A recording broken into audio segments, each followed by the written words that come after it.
नमस्कार. आमच्या यूट्यूब चॅनलमध्ये आपलं सहर्ष स्वागत. नक्षत्र हे 1 ते 27 ह्या नक्षत्राचा आपण टप्प्याटप्प्याने अभ्यास करत आहोत. आज यामध्ये आपण 24 नंबरचं नक्षत्र शततारका याबद्दलची माहिती घेणार आहोत. हे 24 नंबरचं नक्षत्र शततारका म्हणजे काय, तर याकडे पाहत असताना आपल्याला असं लक्षात येतं की आपण साधारण नक्षत्र म्हटल्यानंतर त्याची योनी कुठली आहे याच्यावरून त्या नक्षत्राच्या व्यक्तीचे गुण, मग ते काही गुण स्वभावातले, काही गुण अंगातले, यांचा अभ्यास करत असतो. तर याचं तत्व आहे ते म्हणजे काय, तर अश्व म्हणजे घोडा किंवा घोडी. ह्या शततारका नक्षत्राच्या व्यक्तीच्या अंगात ह्यातले काही गुण आहेत का, आणि असतील तर ते अंगात आहेत की साधारणपणे मनात आहेत. आपल्याला हे दोन्ही दिसतात, स्वभावातले गुण दिसतात आणि अंगातले गुण दिसतात. याच्यावरून आपण साधारणपणे त्या व्यक्तीचं अंदाज, स्वभाव कसा असावा याचा आपण अंदाज करत असतो. बघूया आता ह्या प्रत्येक नक्षत्राला ते नक्षत्र तयार होत असताना काही कथा जोडलेल्या असतात. ह्या नक्षत्राची कथा वेगळी आहे. हा क्षत्रियांचा जो राजा आहे वरुण म्हणजे पाऊस, हा ह्या नक्षत्राचा अधिराजा आहे. ह्या नक्षत्राची देवता वरुण. याचं कारण असं की सर्व तारकांमध्ये शततारका नक्षत्र हे श्रेष्ठ नक्षत्र आहे असं म्हटलेलं आहे. बरोबर आहे. आपण एक मराठीमध्ये शब्द वापरतो, पाणी म्हणजे जीवन. बरोबर आहे. पाण्याशिवाय जगणं अशक्य आहे. मग पाणी म्हणजेच वरुण. वरुण राजा बरसतो म्हणजेच पाऊस पडतो. म्हणून सर्वात श्रेष्ठ नक्षत्र शततारका हे आहे. मग याची आराधना का केली जात असे, याची पूजा का केली जात असे, तर आरोग्याची प्राप्ती व्हावी व आयुष्याची वृद्धी व्हावी, ह्या दोन गोष्टींसाठी या वरुण देवतेची पूजा करण्यासाठी धर्मशास्त्रामध्ये सांगितलेलं आहे. म्हणून हे नक्षत्र श्रेष्ठ का, तर ह्या नक्षत्रावर जन्मलेल्या व्यक्तीला आपल्याला स्वतःला आरोग्याची आणि आयुष्याची जर वृद्धी हवी असेल तर यानं आपल्या नक्षत्र देवतेचं पूजन हे नियमितपणे करावं. यासाठी ही कथा त्यांनी जोडलेली आहे. ह्या नक्षत्राची जी नाडी आहे ती आद्य नाडी आहे. आद्य नाडी म्हणजे काय, तर वात दोषाची प्रकृती ज्या व्यक्तीची असते तिची नाडी आद्य असते. म्हणजे आद्य नाडीच्या व्यक्तीची प्रकृती ही वाताची प्रकृती मानली जाते. साधारणपणे जर वात हा वाढला तर काय होतं, बद्धकोष्ठता म्हणजे संडासला होण्यासाठी वेळ लागणे आणि त्यासाठी इतरांना आपल्यासाठी तिष्ठत राहावं लागणे, आणि ज्या व्यक्तीला वेळ लागतो त्याला पण वेदना होतात. हा त्रासदायक आहे भाग. म्हणून बद्धकोष्ठतेचा प्रश्न, सांधेदुखी, हातापायांचे सांधे किंवा गुडघ्यांचे सांधे, त्यानंतर आपली त्वचा आहे हिचा कोरडेपणा जाणवतो, म्हणजेच घाम सुटत नाही, आपला घाम निघत नाही, म्हणजे मग त्याचे पण दोष परिणाम आहेतच. निद्रानाश, झोप न येणे. आणि निद्रानाशाचे दोन प्रकार म्हणजे काय, तर योग्य वेळी किंवा गरज असताना झोप न येणे, आणि जेव्हा झोप यायला पाहिजे तेव्हा ती झोप येत नाही, आणि नको तेव्हा झोप येते. असे दोन प्रकार. म्हणजे लहान बाळांसारखं आहे. आईला झोप लागली की ते उठतंय, आणि आता आईला वाटते ते झोपावं, ते उठून बसतंय. ह्याला निद्रानाश असं म्हणतात. असा प्रकार त्याच्यामध्ये जाणवतो. काही व्यक्तींना त्याच्यामुळे अशक्तपणा जाणवतो, कारण तोही वात प्रकृतीचाच परिणाम असतो.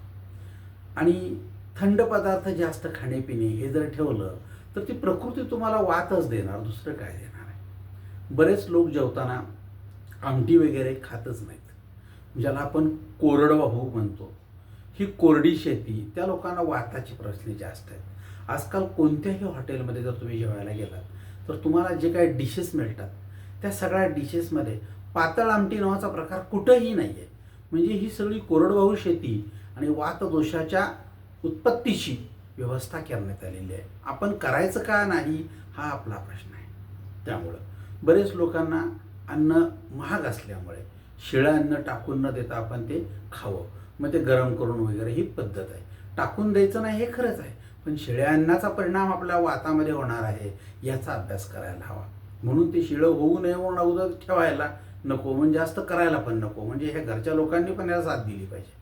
त्यानंतर जेवणाच्या वेळा, कामाच्या वेळा आणि विश्रांतीच्या वेळा अनियमित असणे हा त्या वात प्रकृतीच्या लोकांचा फार मोठा प्रश्न आहे. आणि त्यामुळं सुद्धा आपल्या खाण्याच्या वेळा नसतात, विश्रांतीची वेळ नाही. ज्या लोकांना शिफ्ट ड्युटी असते त्या लोकांच्या अन्नाच्या म्हणजे खाण्याच्या प्रवृत्ती, विश्रांतीच्या, ह्या कामाच्या ह्या वेळा वेगवेगळ्या असल्यामुळे ह्या लोकांचं जेवणही कधी वेळेवर होत नाही. मग त्यामुळं अनिश्चित सगळं असलं की त्या अनिश्चिततेचा परिणाम जातकाला जो त्रास होतो तो काय होतो, तर त्याचा वात वाढू लागतो आणि वाढणारा वात हा माणसाला काय करतो, दमवतो. म्हणून त्यानं वेळापत्रक आपलं जे आहे ते शक्यतो डिस्टर्ब न होता कसं मेंटेन करता येईल याचा अभ्यास करावा असं धर्मशास्त्र त्याला सुचवितं. आता या शतारका नक्षत्रामध्ये आपण जर बघितलं तर अश्व ही काय आहे, ह्याची योनी आहे. अश्व म्हणजे काय तर घोडा. हा घोड्याच्या स्वभावात काय काय जे दोष असतात किंवा फायदे असतात ते बरोबर ह्या माणसाच्या प्रकृतीमध्ये आपल्याला दिसतात. बघा, घोडा हा सतत उभा राहतो, तो बसण्याचा प्रयत्न करत नाही. ह्या लोकांच्या स्वभावामध्ये ते दोष येतात. खुर्च्या असून बसत नाहीत, टेबलं असून खुर्ची असून हातात ताट घेऊन जेवताना उभारणारी माणसं आपण नेहमीच बघतो. एकनिष्ठ राहण्याची सवय मालकाशी. हे लोक आपल्या त्या जिथं कामाला असतील तिथं एकनिष्ठ राहतीलही, ते खरं आहे.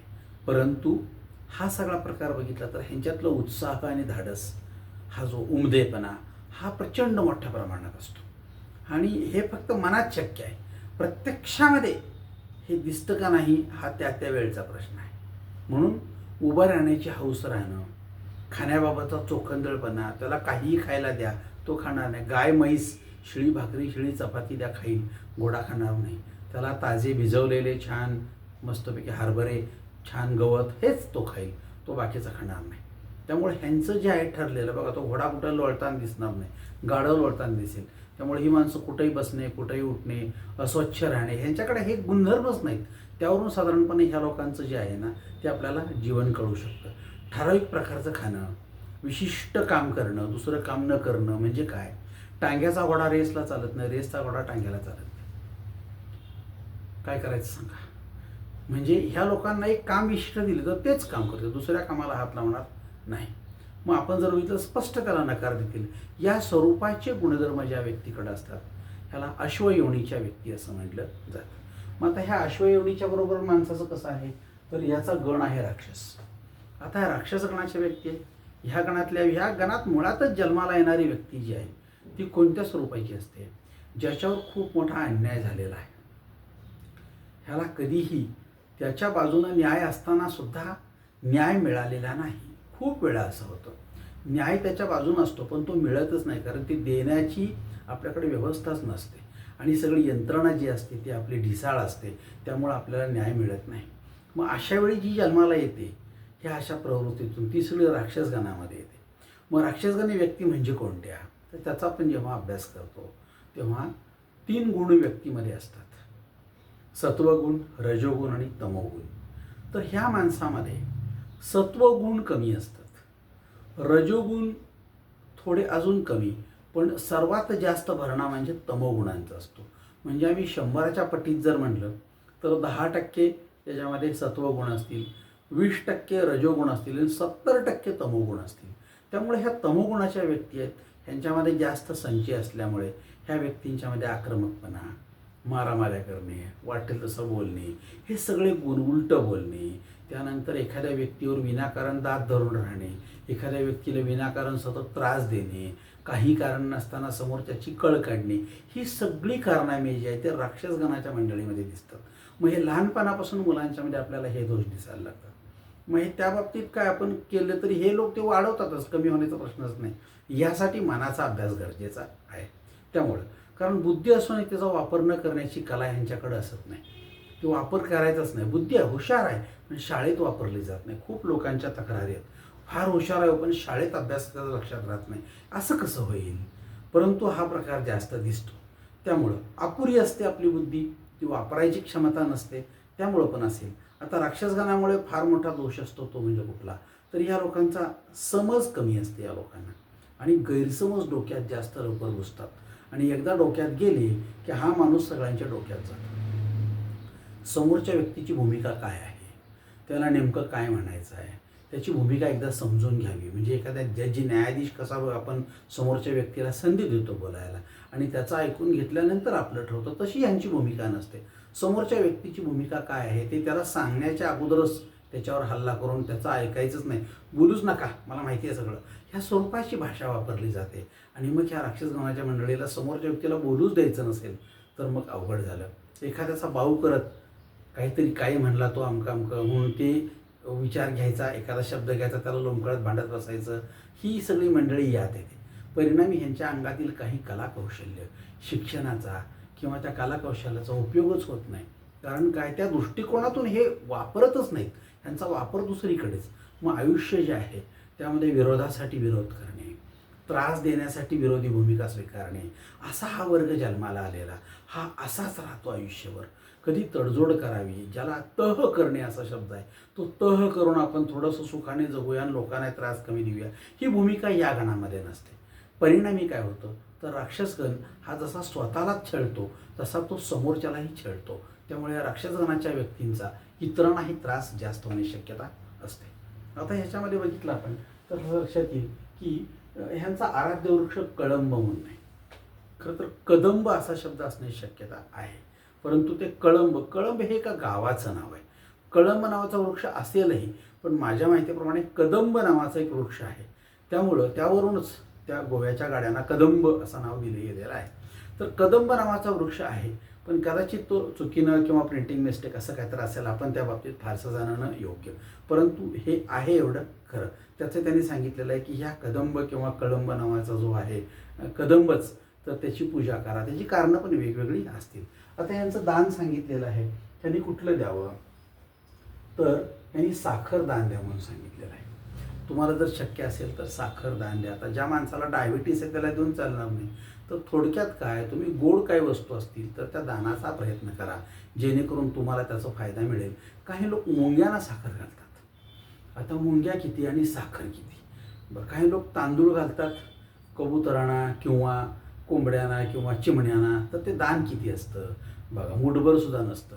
तर मुंग्यांना साखर किती असेल, पण तेवढी सुद्धा माझं असं मत आहे, रोज जर निरंतरपणे तेवढी घातली तरी सुद्धा ते फार मोठं दान होईल. पण त्यासाठी सात्विकता, सतत त्या गोष्टी मनात राहतात, त्यामुळे ते करत राहा. त्याचं निश्चितपणे फळ नसलं तर त्याचा निश्चितपणे आनंद जरूर तुमच्याबरोबर असणार आहे. त्यामुळे त्या साखरेचा आपण काय करायचा, दानधर्माचा प्रयोग कधी सोडायचा नाही. त्यानंतर देवता वरुण सांगितलेली आपण बघितलं. हा वरुण हा काय आहे तर पाऊस, ही ह्या नक्षत्राची देवता आहे आणि आपण तिच्यामुळेच जगतो, तिच्यामुळेच आपलं जगणं, तिच्यामुळेच पिकं पानं फलं फळं हे सगळं त्याच्यामुळे शक्य आहे. पाण्याशिवाय आपलं जगणं अशक्य कोटीतलं आहे. त्यामुळे सगळ्यात मोठी सगळ्यात चांगली देवता काय असेल तर ती वरुण. आता ह्या वरुण नंतर आपण बघितलं की ह्याची मुख जे आहे ते ऊर्ध्वमुखी आहे. हे नक्षत्र ऊर्ध्वमुखी आहे. ऊर्ध्वमुखी म्हणजे भविष्यकाळाचा विचार करत जगणारी व्यक्तिमत्व. म्हणजे हे वर्तमानात राहतात पण जास्तीत जास्त विचार भविष्यकाळाचा करते. फार विचार पुढचा म्हणजे तोही थोड्या साड्या नसतो, 10-20 वर्षाचा असतो.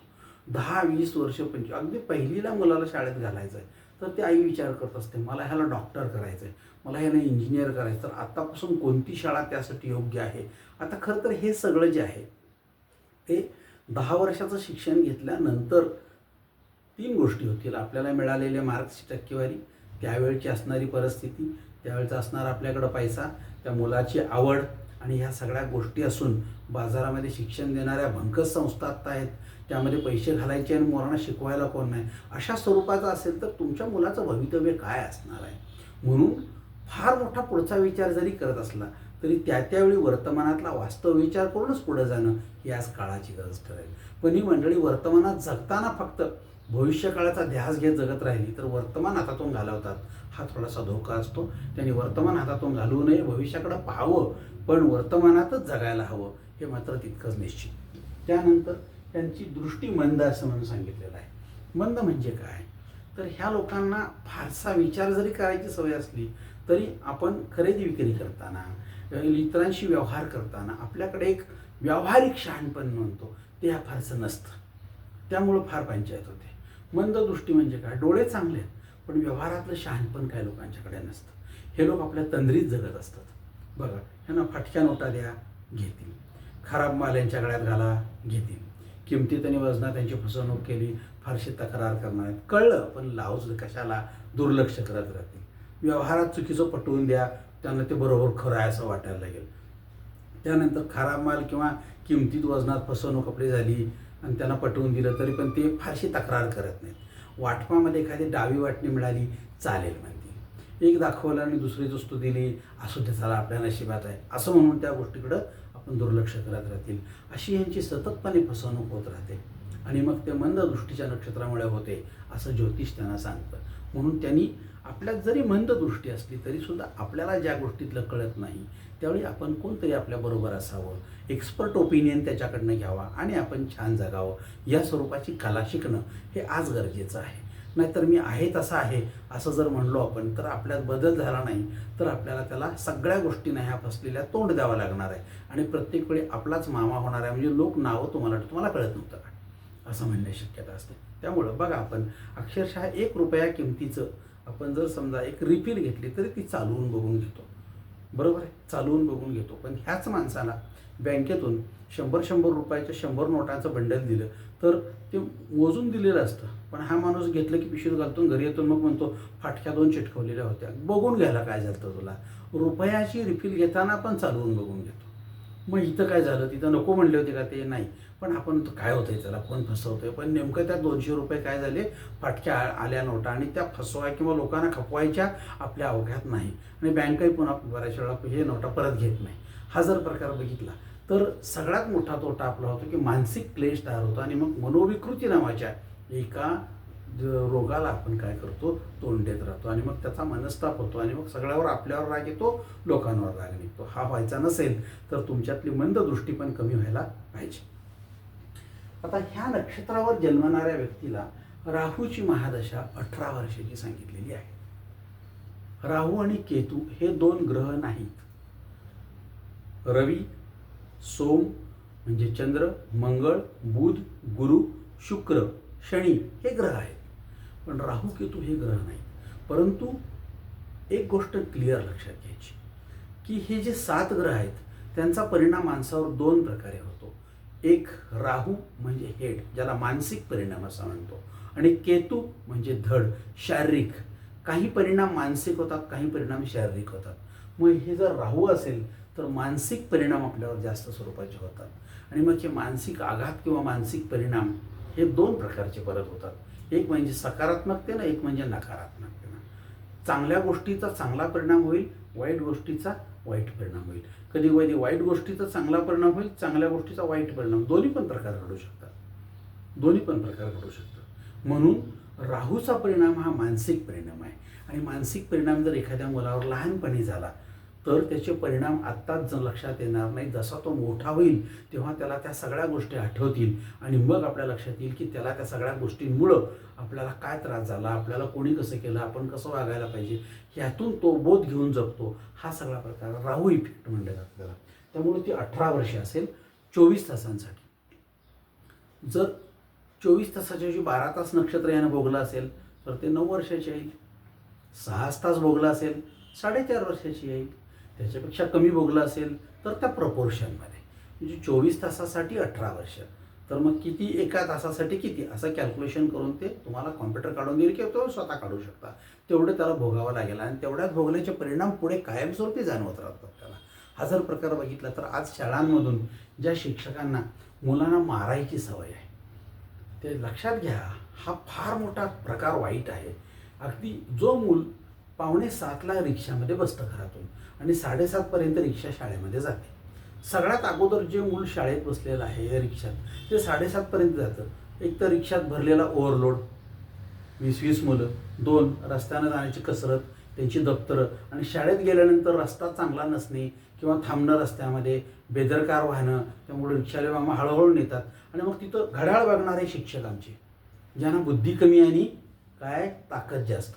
7:30 वाजून 1 मिनिट झाला, चला 5-5 शाळे. अरे तो कितीला बसला आहे, अवस्था काय, वर रोज मारून त्यात बदल होणार आहे का?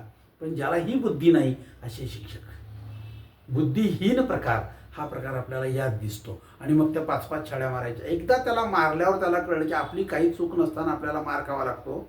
तुमच्याबद्दलची एक चीड निर्माण झाली मित्रहो, आणि त्या शिक्षकाबद्दलचा आदर तर संपलाच.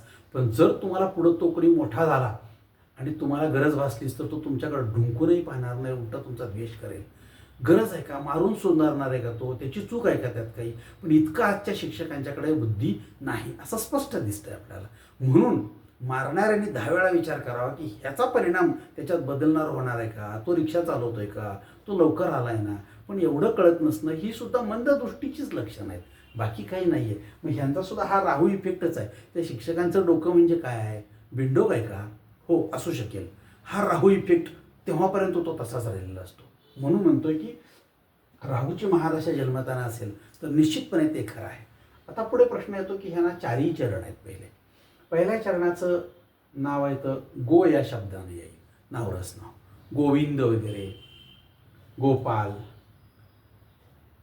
दुसरा चरण आहे त्याला सा अक्षर येईल, सावरून, सारंग, सारिका याप्रमाणे.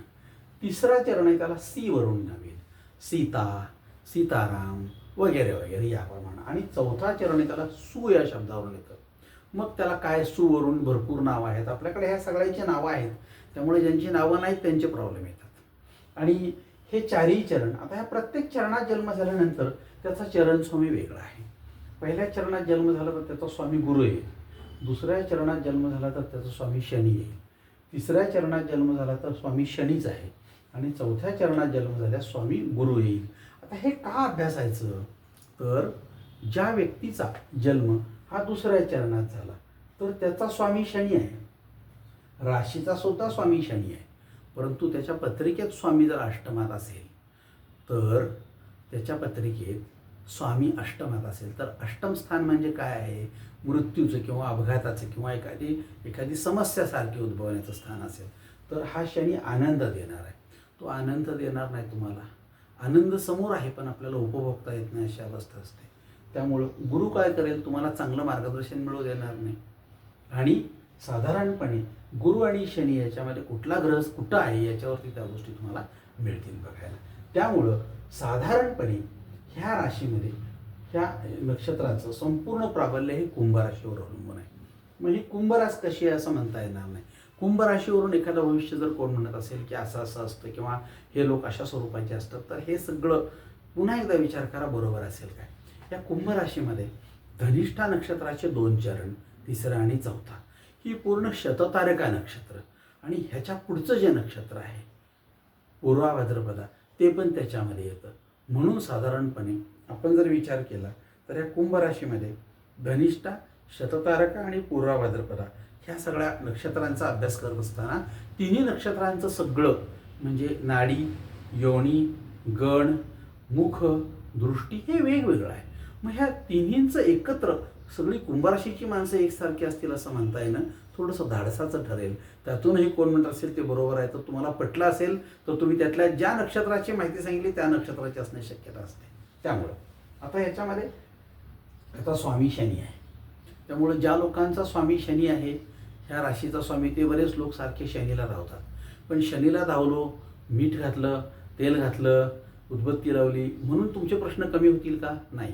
तुमचा प्रयत्न काय राहील? मी शनीला जवळ माझे प्रश्न कमी होणार नाहीत.